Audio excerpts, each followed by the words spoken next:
What the hell is going on with Blizzard? I might be a little too late on this, but I don't have to be on time with these topics.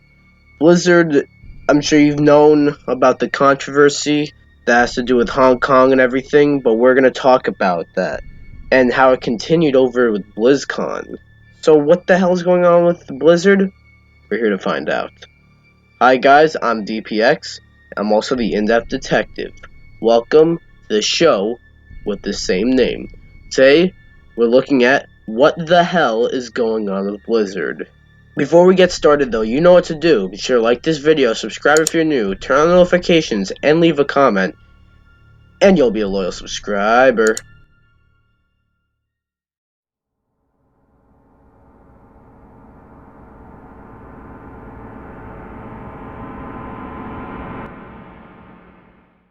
A bit of background on where this started was in Hong Kong.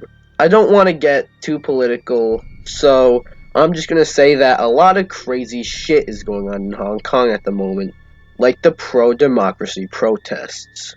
These have been going on for quite some time and are still happening at the time of recording this. I'm just going to say I'm not quite the person to be talking about politics and protests that go on in other regions at least. But long story short, pro Hearthstone player that goes by the name of BlitzChung voiced his view on all this. Little did he know, or little did the public know, what would happen when doing so.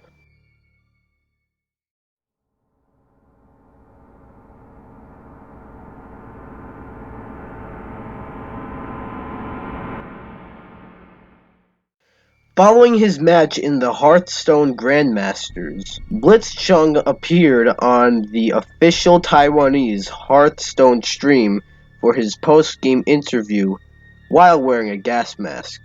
He then later lifted it up and said the following in Chinese: "Liberate Hong Kong. Revolution is our age."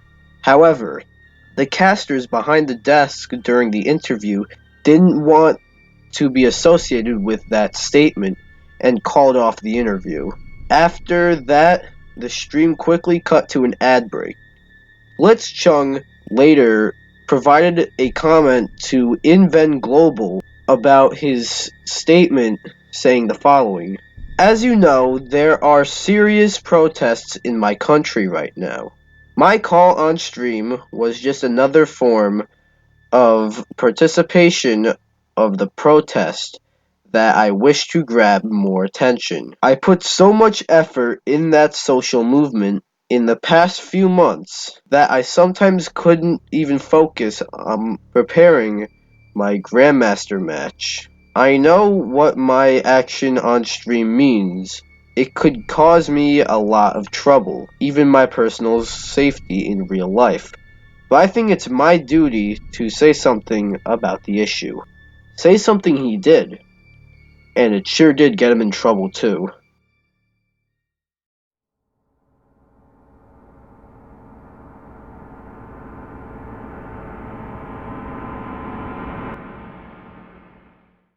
October 8th, 2 days after the comment, Blizzard issued a ruling that BlitzChung's message on stream violated a section of the Grandmaster's rules in which players would refrain from, quote, "engaging in any act that brings you into public disrepute." After that, Blizzard punished BlitzChung by banning him from professionally playing Hearthstone in esports for a year, as well as taking away any prize money he earned in the Grandmasters' second 2019 season.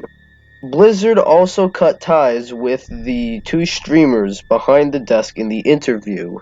Suffice it to say, people did not take this well.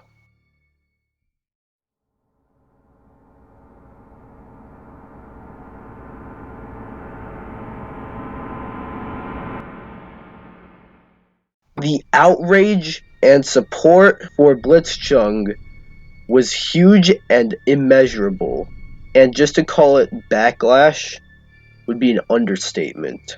And going back to where it all started with Hong Kong and China, many people started protesting against Blizzard now and called for a boycott on their titles. This included fans of their titles too, as well as some of Blizzard's own employees calling for a boycott. Things got even worse where Overwatch was about to release on the Nintendo Switch with very unlucky timing, and Nintendo canceled a special Overwatch event at Nintendo New York due to the Blizzard outrage.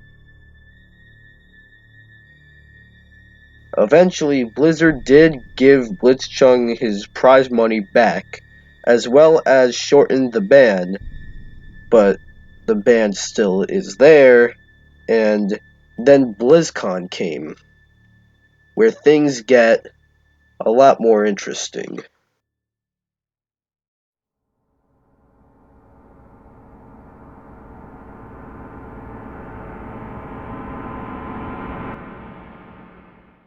November 1st, 2019, almost a month after the ban, BlizzCon took place. I personally was very interested to see anything about this year's convention due to all the negative buzz surrounding the company. Many people who went to BlizzCon this year, though, encountered a lot of protesters. Didn't even pay for tickets or anything, they were just standing outside the building. However, President of Blizzard Entertainment, J. Allen Brack, started off the show with this to say. Blizzard had the opportunity to bring the world together in a tough Hearthstone esports moment about a month ago, and we did not. We moved too quickly in our decision making, and then, to make matters worse, we were too slow to talk with all of you. When I think about what I'm most unhappy about, there's really two things. The first one is we didn't live up to the high standards that we really set for ourselves. And the second is we failed in our purpose. And for that, I am sorry, and I accept accountability. So what exactly is our purpose? BlizzCon is demonstrating it even as we speak. We aspire to bring the world together in epic entertainment. And I truly believe in the positive power of video games. When we get it right, we create a common ground where the community comes together to compete, connect, and play, irrespective of the things that divide us. We will do better going forward. But our actions are going to matter more than any of these words. As you walk around this weekend, I hope it's clear how committed we are to everyone's right to express themselves in all kinds of ways, in all kinds of places. I've actually seen and heard many of you expressing yourself this morning.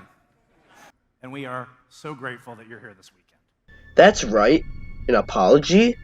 Many people had problems with this, though. There is the fact that the apology was a whole month after the events took place, and many people just didn't find this apology genuine. J. Allen Brack didn't even address BlitzChung at all, or say anything about China or Hong Kong. According to YouTuber Dreamcast Guy, who actually attended the event, he claims that the audience wasn't as won over as the video sorta implies. He also mentions that he actually had the chance to talk to some members of Blizzard, and they said that the apology wasn't even scripted or even planned to open the show. I get Blizzard might have planned this whole event way ahead of time, but the fact that it wasn't scripted might say a lot. Despite the apology, no matter how genuine it was, fans are still calling for a boycott and are still enraged, and rightfully so. They did silence a player for just speaking and sharing his thoughts on something big that's going on in his country. Which, in my personal opinion, I don't think that's right. Now, do I think this apology is fake? I wouldn't call it completely fake, but it's not as genuine as it probably could be. I feel like J. Allen Brack here is kind of sorry, but he handled the apology not so ideally. What do you think? The poll is going to be, do you think the apology is genuine, or do you think it's bullshit? Let me know in the poll, and then comment below which one you picked, and explain yourself, like I want to know. That'll be it for this episode. We have a longer episode. Yeah, do you like this video? Give it a thumbs up, definitely. What are your thoughts on this whole, like, debacle? Anyways, to call it a debacle would be, like, an understatement, but, yeah, this is pretty big. This will definitely follow Blizzard forever, and it is kind of unfortunate for them in a way, because, like, they just had two big announcements in Diablo 4 and Overwatch 2 that might have gotten overshadowed by this a little bit, at least the build up to those reveals. But yeah, that'll be it for this video. If you like this video, comment, subscribe. I'll see you guys in the next one. Goodbye.